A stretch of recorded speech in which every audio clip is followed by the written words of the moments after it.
ഇത് ഇഞ്ചി ഇടിക്കുക. 2 കഷ്ണം ഇഞ്ചി.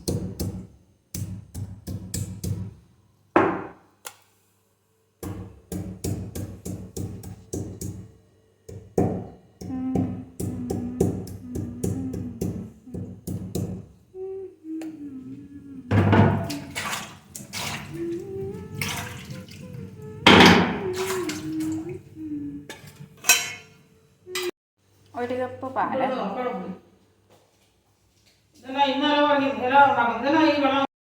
1 കപ്പ് പാലിന് 1 കപ്പ് വെള്ളമാണോ? ചായക്ക് ഇച്ചിരി കൂടുതലുള്ള നമുക്ക് ആവശ്യമുള്ള ഒഴിക്കാം.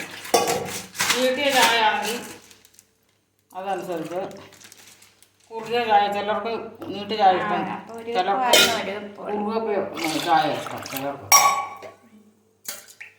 1.5 കപ്പ് മതി. അത് തിളക്കണ്ടേ? പിന്നെ പൂച്ചകൾക്ക് കൊടുക്കണ്ടേ? 1.5 കപ്പ് അല്ലേ? ഗ്യാസ് വെച്ച് ചെറിയ തീയിലുണ്ടാക്കണമെന്നാണ്. മീഡിയം ഫ്ലെയിം അല്ലേ? എന്നിട്ട് എത്ര വട്ടം തിളച്ച് പൊങ്ങണം? എത്ര വട്ടം തിളച്ച് പൊങ്ങണം?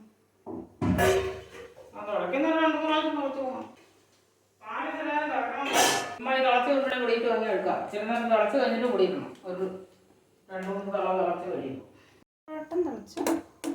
ജസ്റ്റ് തിളച്ച് ഇപ്പം മൂടി വെക്കണമെന്നൊന്നുമില്ലേ? അപ്പം ഇതിൻ്റെ ഗുണമൊക്കെ പോയി.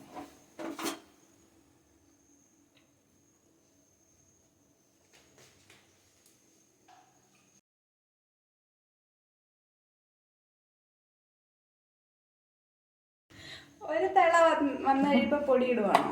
ഒരു തിള അല്ലല്ലോ, ഇപ്പം 2-3 തിള വന്നില്ലേ?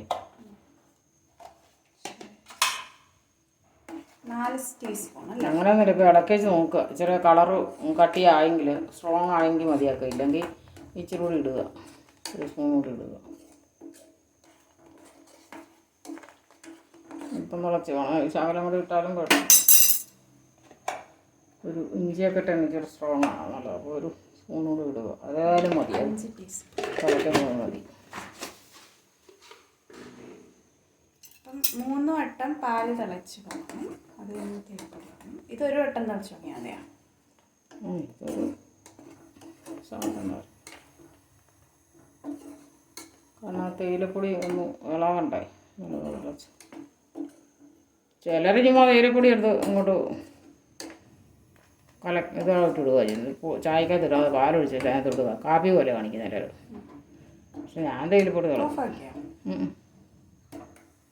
തേയിലപ്പൊടി ഞാൻ തിളക്കി.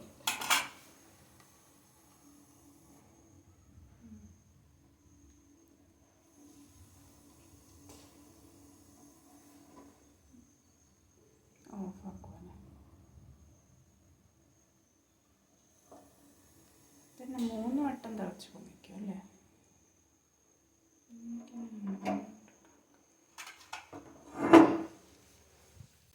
അതിനകത്തല്ല, വലിയ കപ്പിലോട്ട് അരിച്ചാട്ടണം. അത് അരിച്ച് മാറ്റി എടുത്തിട്ടല്ലേ ഒഴിക്കാൻ പറ്റും.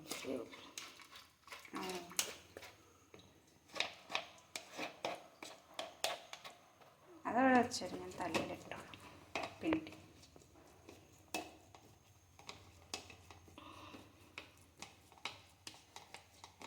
തലയിലെന്തിനാ? തേയിലോടെ പിണ്ടിയോ? ഇഞ്ചി ഉണ്ടല്ലോ, ഇഞ്ചി തലയിൽ ഇന്ന് ഒത്തിരി ആറ്റണം. ആറ്റുമ്പോഴാണ് ടേസ്റ്റ് കൂടുന്നത്. ചായ ആറ്റുമ്പോഴാണ് ടേസ്റ്റ് എന്നൊക്കെയാണ് പറയുന്നത്.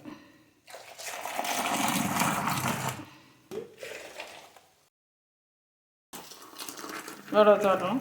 അത് പഞ്ചാര ഇട്ട എൻ്റെ കപ്പ്. പഞ്ചാര ഇട്ട എൻ്റെ കപ്പ്.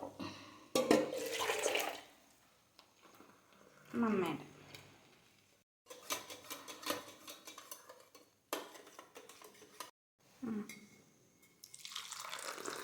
അതല്ല,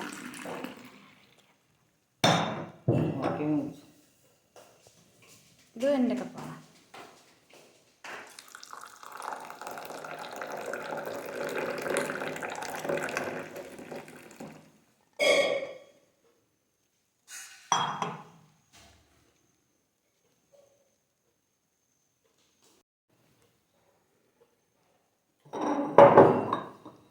പറിക്കുമ്പം പിന്നെയും കണ്ടോണ്ട് നാളെ